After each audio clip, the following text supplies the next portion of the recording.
Hey YouTube friends, I hope you're all doing well.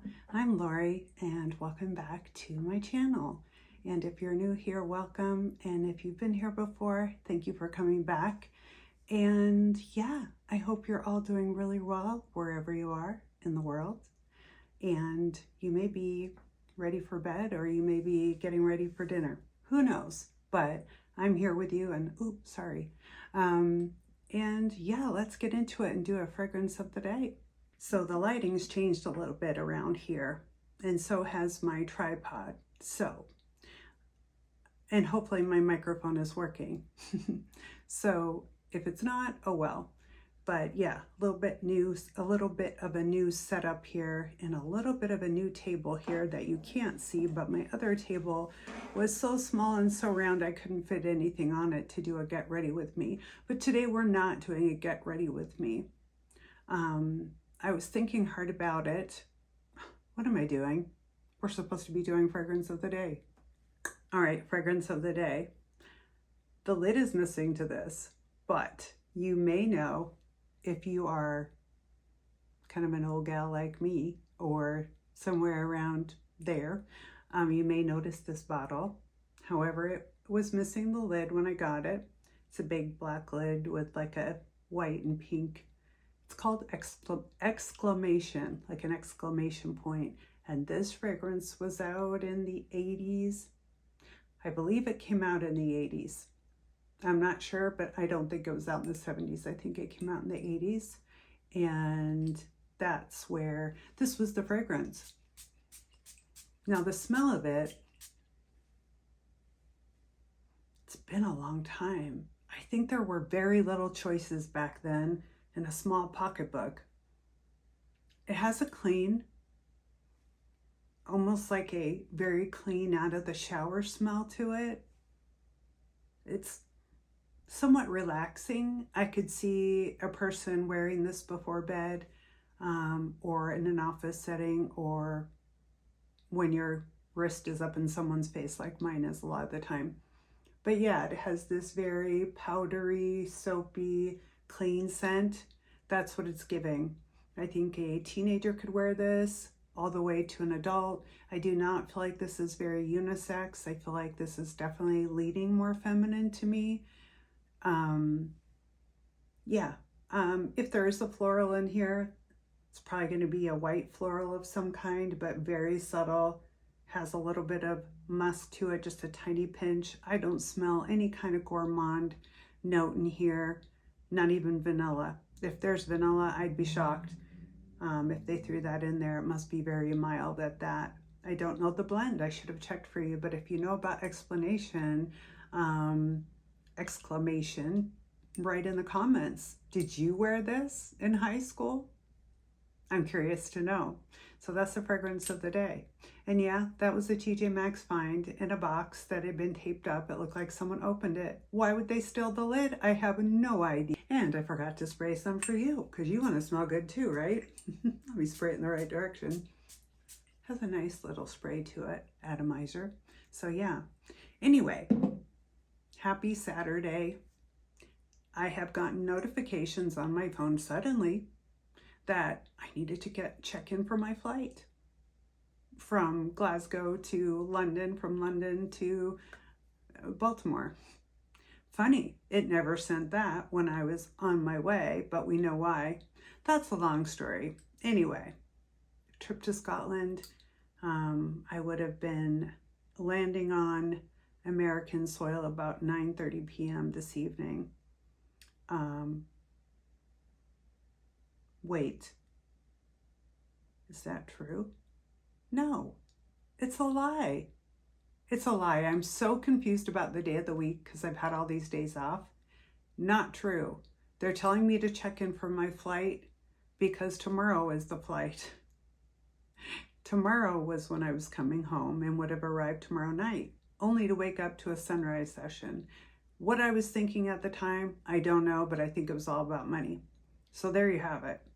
So, missing my friend's wedding, missing all the things Scotland, took me a few days, 3, maybe 4 to get over. So now it's kind of like an eye roll with that notification, but I'm trying to behave. Still waiting to hear back from the airline. Have heard back from some of the hotels on booking.com. Oh my gosh, I feel very, very lucky. I'd say my very favorite hotel that I had the last 3 nights with, by some miracle, decided that my cancellation was valid and sent me and issued a refund. My first hotel was good enough. On the booking.com reservation for the one night, they did the same. On the other 2 nights through their website, they didn't have a lot of control over that one, they said. But I am good with the one night. The first night in Inverness, they were understanding and knew what was up. They refunded that night. But the second night in Inverness was not having it. And they were like, whatever problems are going on in the world lately, you know that this is not refundable. Rebook for this week and you will keep the credit. It's like, yeah, the wedding's over. I'm not coming back. I have no plane ticket. So there you go. Anyway, tomorrow I've rearranged my schedule, so back to work tomorrow. Anyway, so things are looking up, and gosh, I have a lot to say. You know, on this YouTube channel, I've struggled with trying to figure out, what to name it, and I knew at the beginning I kind of struggled with that and what would sound good to attract people's attention if they wanted to listen, if I just wasn't talking to myself. And I realized that once I got kind of the main things off my chest, so to speak, that were really hard to talk about, I felt like I kind of stuck with the religion and stuck with it, which is fine. And people seem to like that topic, understandably, right? There's many religions in the world and all that kind of thing. And people like to throw around their opinions and thoughts and experiences. And it's pretty cool. And I'd throw in some fragrance and I'd throw in some lip combos. And I think I'm comfortable with doing that and not always doing a get ready with me. Although I know a lot of you really love that. It is really hard to do makeup, focus on the subject, plus explain to you what the makeup is and what brand I'm using and all the things. And it was getting harder to do a YouTube in my head. So I was going more and more days in between. So yeah, if you want to follow the makeup reels or makeup content, you'd be better off following me on Instagram, but I still will do them time to time here. So yeah, I just wanted to let you know that, and hence the name of the channel changing so that I could cover whatever I wanted to chat about. If you have a minute and you think you'll like this content or you think you like this video at the end, please do subscribe, please. It would be so appreciated. Like this video if you can, like all the YouTubers ask, and share it to a friend you might think I'm crazy or might like me. Who knows? So I myself have been watching some YouTubes. Well, I've been watching some series for one thing. I don't know if you've ever seen I had never heard about him. I know, I'm living under a rock in Idaho, in Southeast Idaho, I'm sure. This Ed Gein character, he has a Netflix series. He doesn't. It's about him. It's under the Monster series, and it is, Ed Gein. And my gosh, did they do a phenomenal job. I thought I was living the whole thing, as horrifying and bizarre and crazy as it was. If you like psychology, criminal minds, watching shows that involve serial unalivers and all that kind of thing, and this is a real person that existed. And apparently there's other documentaries about him, but I'd never seen, never heard, never read a book. And I was like, whoa. I was like, this is crazy. He's in Wisconsin, if you don't know, out in the middle of Nowhereville, living on a farm that's 150 acres and doing some really weird stuff because he's been sheltered, super sheltered. I think he goes to church and he's at home working on the farm, and that is it. Maybe the hardwood store. Anyway, his mom is, and doesn't want him to get married, doesn't want him to date. Same with his brother, all this kind of stuff. Just wants them to stay home, constantly reciting scripture, very strict, very strange, all the things, and always tells him he wishes he should have been a girl. Talks badly about their dad, who was, as she said, a drunkard. and had passed away several years before. But I guess he kind of thought his mom was his person, but in a weird way. And then because I think he thought she wanted a girl, I think he was dabbling and trying on some of her, he was stealing people's undergarments and trying them on. He was doing some weird things, okay, guys? But if you're bored, if you want to watch something like that, a thriller, a little bit of horror there, I won't lie, there's some parts where you're like, okay, I don't want to watch this because it seems so real. But he was robbing graves too, and you'll find out why if you haven't watched it. So I've been watching that. I know, so healthy, right? Healthy listening. And then I've been watching some YouTube and following some trials. Following this trial about Daisy Link. I don't know how she did it. She got pregnant while she was in jail. And the story behind that is wild. I've never heard of something like this before. As soon as I heard it, I thought, well, she had to have been pregnant before she got arrested. No, she wasn't pregnant before. She got pregnant in the jail, and you're thinking, well, how could that happen? Who could get into her jail cell or with her at one point and make this happen? Well, this is a really strange thing. Let's just say it is so bizarre. You'd have to look it up. Daisy Link. She was just found guilty of murdering her. I can't figure out if they were just boyfriend and girlfriend or husband and wife, but a lot of people felt like she was innocent and it was self-defense, and a lot of people felt otherwise. But it was very interesting. Also, Donna Adelson had her sentencing, life in prison without parole. And she had quite a few words for the judge in her victim, or not her victim, she's not a victim, you would think she is, in her impact statement or whatever, last words. I mean, very strong words. And her husband finally broke his silence, Harvey, and stood up. And he was almost reprimanding the judge and the jury, who were no longer there, and the prosecution. They both were doing that. And the prosecution just stayed quiet and let him go, because she knew it would make them look bad. And actually, the judge did interrupt Mrs. Adelson, Donna, during her sentencing, her little speech beforehand, and said the court does not, frowns on that kind of, whatever talk she was doing. Almost like testifying is what she was doing. And this wasn't a testifying thing. It was a last kind of statement thing. So it was really interesting. And then Emmanuel Harrow's dad finally admitted to unaliving that little newborn baby, finally admitted to it over there in California after all this time. And then let's see, which is just tragic. All these are tragic. And then the other one that I watched was, oh my gosh, this girl. Wow, talk about being alert with people in mental health. This girl out of Ohio, and I'm trying to think of her name, Bianca Ellis. Bianca Ellis, 30 years old. She has schizophrenia.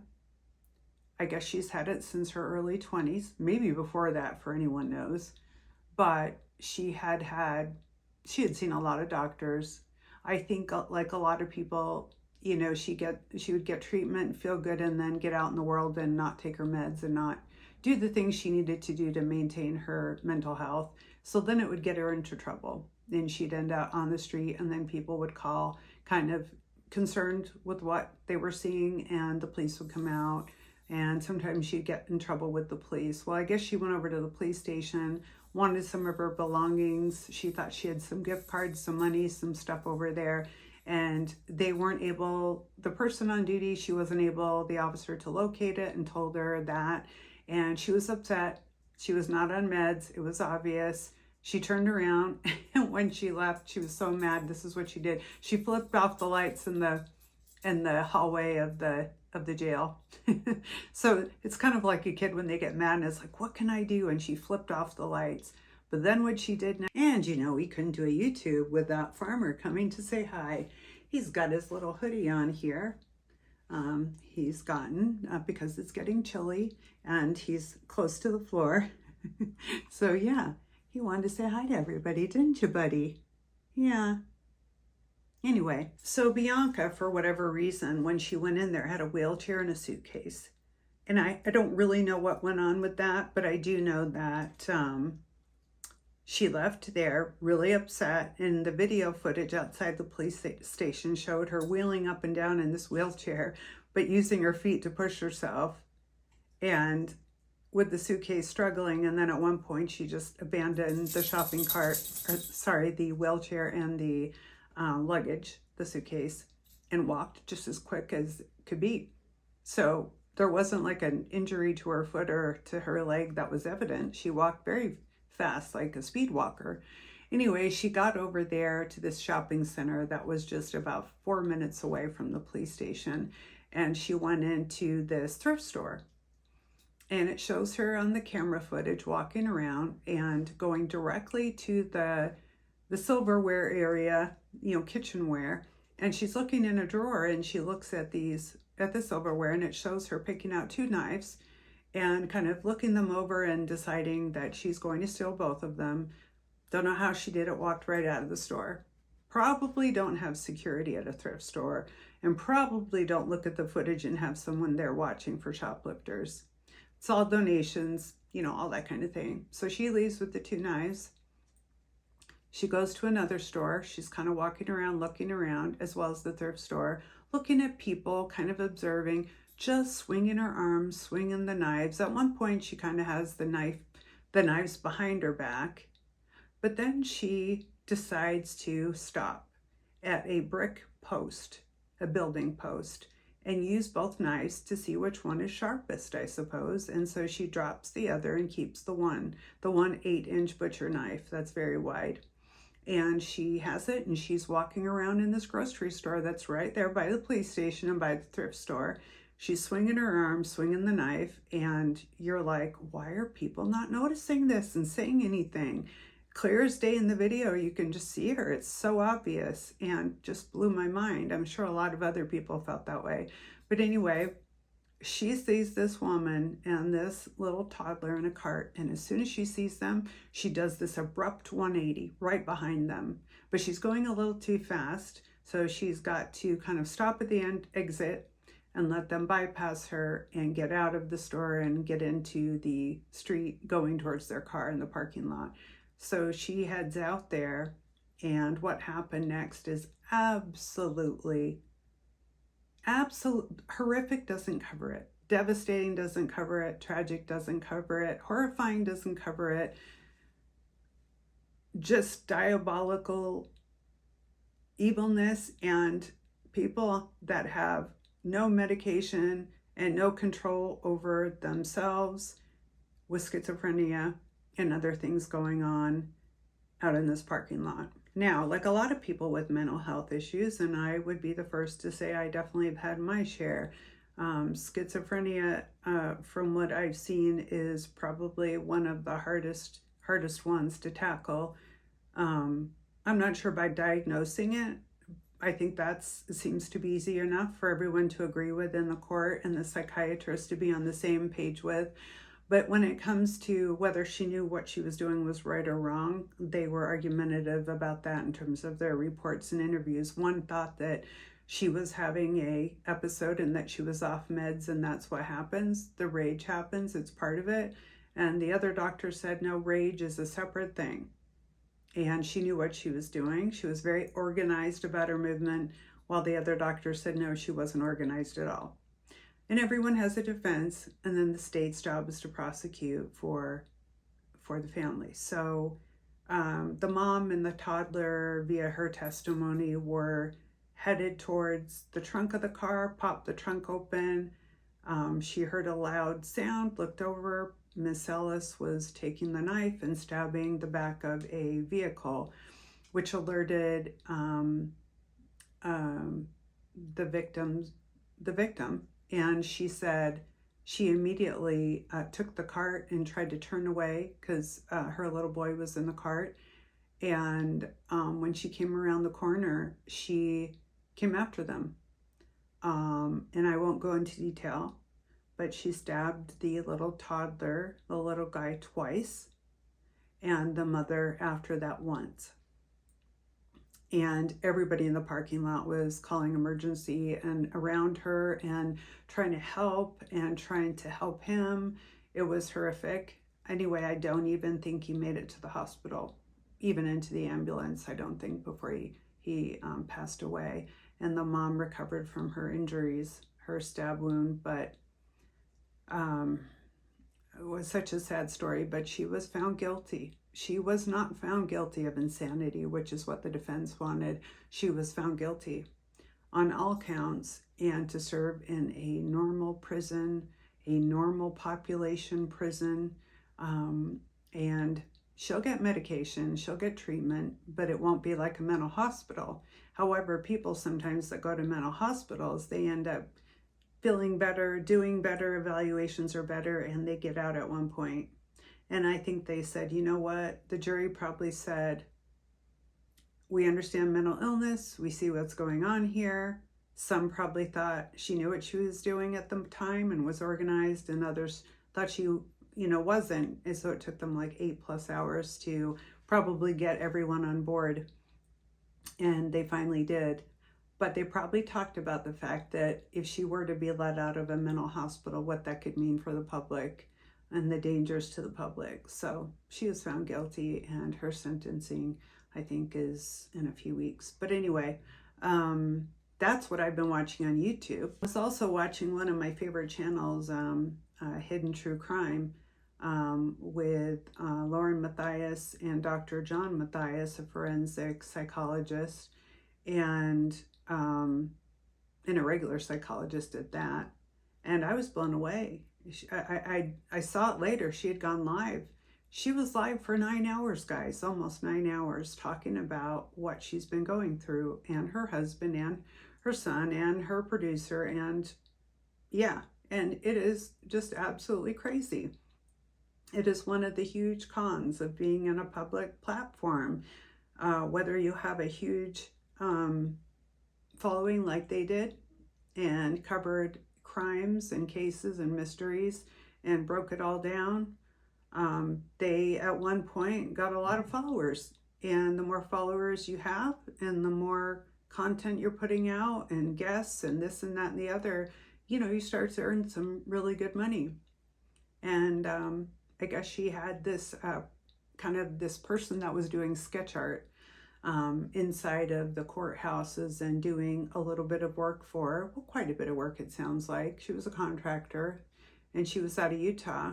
And it sounds like she was doing a good job. She said she was very talented. However, she was working for other channels as well, and other not influencers, but other YouTube channel personalities. And because of that, she felt like it was a conflict. And I could see her point. So she showed the letter she wrote her, and it was very polite, very encouraging on the new ventures. But it just said, I think that it's time for our working relationship to come to an end. Told her how talented she was, appreciated the work she'd done, blah, blah, blah, blah, blah. After that, she got some invoices, and then it seemed like the person was angry. And angry people sometimes, even though they're working for other people, they just kind of they hold a grudge. She was probably hurt. Don't know if she was caught off guard, but the way she handled it was different, because she very well could have had a talk with Lauren and talked about it. And it seemed like she's a good communicator and has sympathy and tried to be kind about it. But this woman she had access to Lauren's Facebook account, the password, into her emails, into her text messages, all of it. And anyway, she got this little group together here and got everybody upset. and I think they called themselves the Gathering of the Seven or something, and started stalking her, coming into restaurants and videoing her outside of courthouses.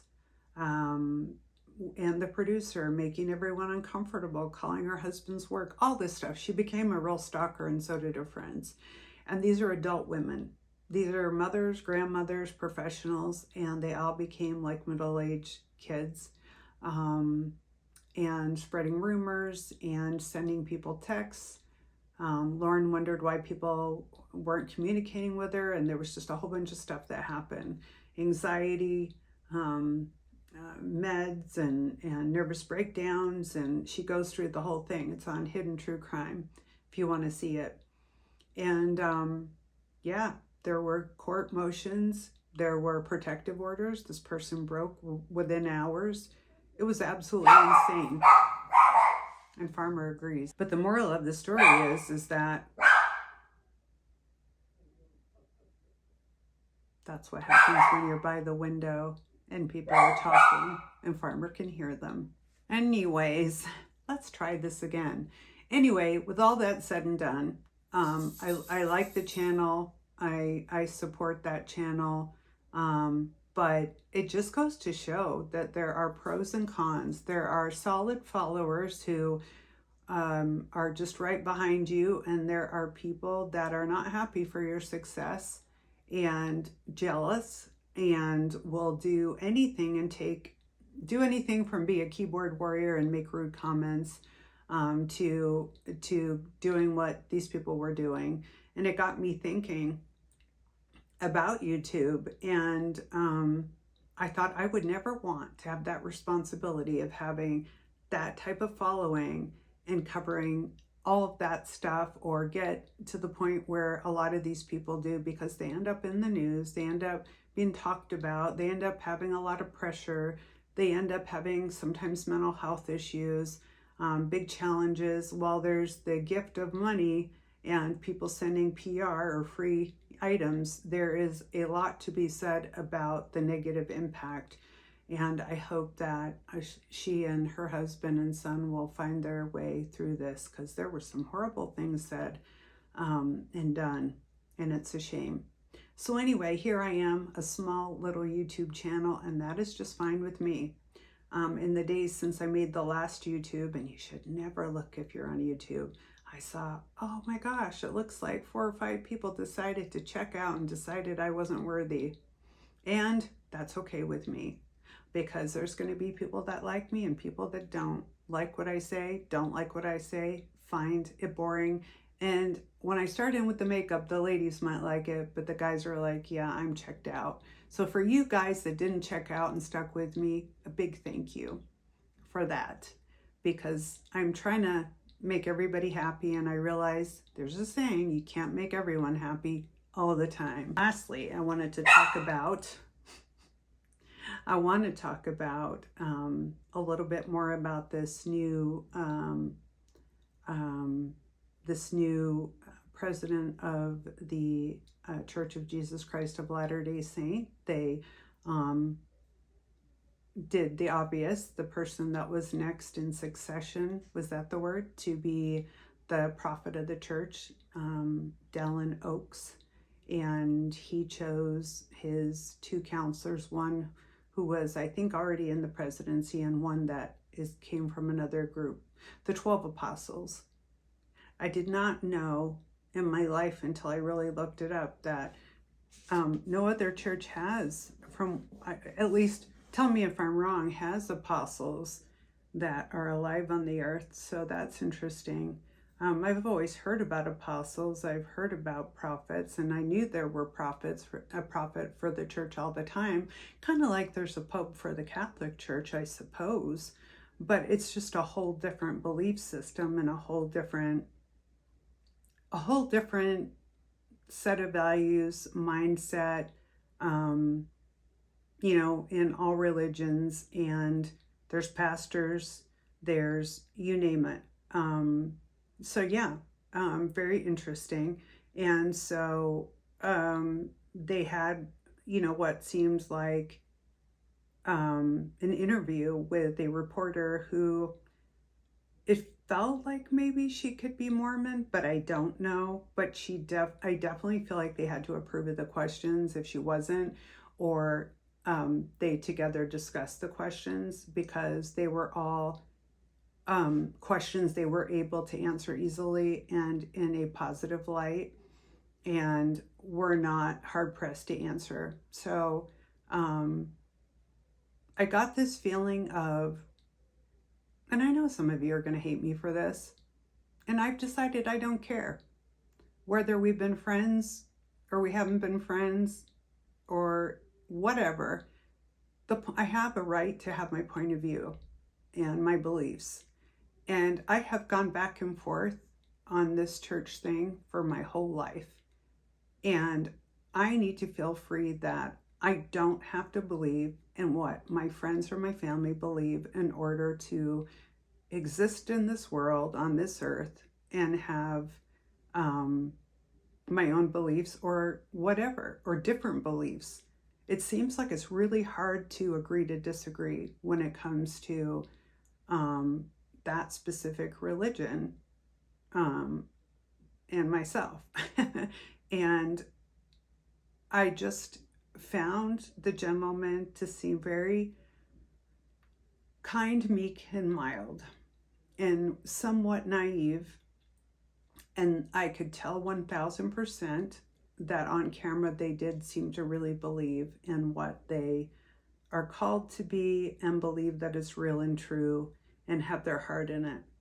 And while I can appreciate that,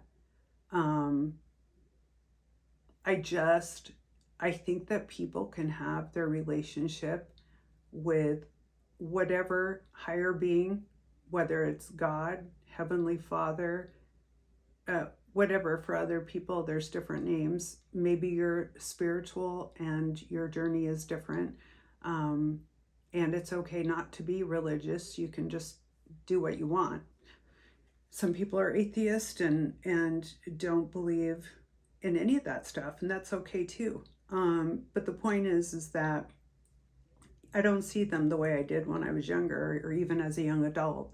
At my age now, I see it differently. And I don't think there's any arguing to anyone in the church on any of the topics, subjects, any of the stories, including Joseph Smith, including what did or didn't happen, including all of the downfalls and the things that were not allowed are now allowed, but kind of not allowed, and still frowned upon, but allowed. And so we're just going to have to disagree. We're going to have to agree to disagree, or not agree at all, and that'll be the end of that. And if people come for me, they come for me. And that's that. And that's all I got to say about that. So, there you have it. My thoughts, my TED Talk, Farmer. See, he's really smart. He knows. You hear the people laughing outside. They're laughing outside the window, which is not illegal. But as far as Farmer's concerned, they have a lot of audacity for laughing out on the sidewalk by their homes. Farmer doesn't tolerate that. He has very little tolerance, just like me. I wonder what would happen if Farmer went into a church, and what would happen. I think all hell would break loose. I think he would be worse than any person I could imagine in the church house. Anyway, yeah, so there's a TED Talk for you, some thoughts, some feelings, some things that are good for me to hear after hearing this live, and being grateful that I don't have a big following, that I more than likely never would and never want to, and wouldn't want to be in the spotlight by any means. But I would like him to make it to 1,000 people at the same time. Is that so much to ask? 1,000. Beyond that, I don't care. So that does not make me a big influencer. I did not light my candles, guys, because this new light on this this tripod, it just is like right in my face here. And the special lamp that kept cutting out, I had to get another lamp. But yes, I'm still a lover of candles and they're here, and I'll figure out a way to have them involved. But yes, I'm right in the light. And so if I do a makeup look, you'll definitely be able to see. I have fake lashes on and I'm trying to push them down. Anyway, this lip combo is Vieve. I will tell you that. It is the Modern Lip Definer in Tailored, the Modern Lip Definer in Bark. It is the lipstick in Bite around the edges, blended in, and in the center, it is the Modern Matte Lipstick in Treasure. That is 2 lip liners, 2 lipsticks, and then a lip dew, the original formula, over the center of my lips. A lot of trouble. Mostly everything is Vieve except for the eyeshadow. There you have it. If you want, I'll write it in the description, or I won't. Anyway, I was really looking forward to vlogging, showing you Scotland and all the beauty of the country. I'm so sorry that did not pan out, and you're here listening to me go on and on this rant. But I appreciate my friends that email me and chat with me. If there is a pro from being on YouTube, as far as a pro and con, the pro is making friends. I have made some really great friends on here, and some of you email me and message me, and I really love that. That in itself makes it worth it. That in itself makes it worth it. And friendships to me shouldn't be based on what religion we are. Now, if you are not wanting to be friends or associate with someone because they have a different religion or a different lifestyle or whatever, then I guess you're not meant to be friends and you're doing them a favor, because mature people, grown people can look with a perspective of, yeah, okay, I respect that. I don't agree with it. I wouldn't, that's not for me, but I still like you. Let's have some coffee or let's go to dinner. You know what I mean? So, yeah. I know exactly why Farmer's barking, and I figured it out. It's the direct neighbor talking to another neighbor that is very social and is up in everybody's business all the time. And they're out there talking, and he's got a loud voice. And so Farmer's just like, I don't like this guy. He needs to get lost. He sounds a lot like his mother. Yeah. Socially, my friend group, I can count on one hand. On Farmers, he can count on a half a hand. Anyway, that's that. So yeah, I was going to wear the gown I was going to wear to the wedding. I did do this look for the gown and did wear the gown. I didn't show all of it, but the top part of it on my Instagram, but I did not wear it here because it didn't seem appropriate. But this is one of the sweaters that I got. It's got little leather patches here, or faux leather, because it's cold there and rainy there. And I thought this would be great. In Maryland, not so much. Anyway, the work time is upon me now, where I'll make up for all of the money I collected before the trip. Have to do the work for it. And anyway, we will talk to you guys soon. Please tell me your thoughts. Tell me what you've been up to. Did you put up Halloween decorations? Some of you talked about it. I don't have any Halloween decorations up, not inside or outside. I pretend I'm not home. The doorbell drives Farmer nuts. And yeah, I've always given my kids candy throughout the entire year. I've never made it something that's unattainable. That would be so exciting on one night of the year that they'd get a bunch of it. Then I would keep it away from them and give them one piece once a week type thing, ration it. Because I think that just makes kids go crazy when they get older and buy all the candy in the world. And yeah, so my kids don't think it's that big of a deal anymore. But Farmer does have a Halloween costume, I will say. So when he has his costume on, I'll have to show you on YouTube. He'll have to make his little appearance. He only cares if you see him for a minute and then he's gone. So anyway, that's it. I'm done. Zip. chatty me. And yeah, thanks for sticking with me. Thanks for being my friend. And trying to see what you guys can see up there. And we'll talk to each other soon.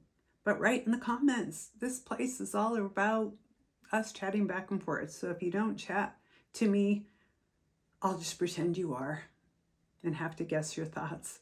Anyway, sending big hugs as always, and blow you a kiss and wish you a good rest of your day or night.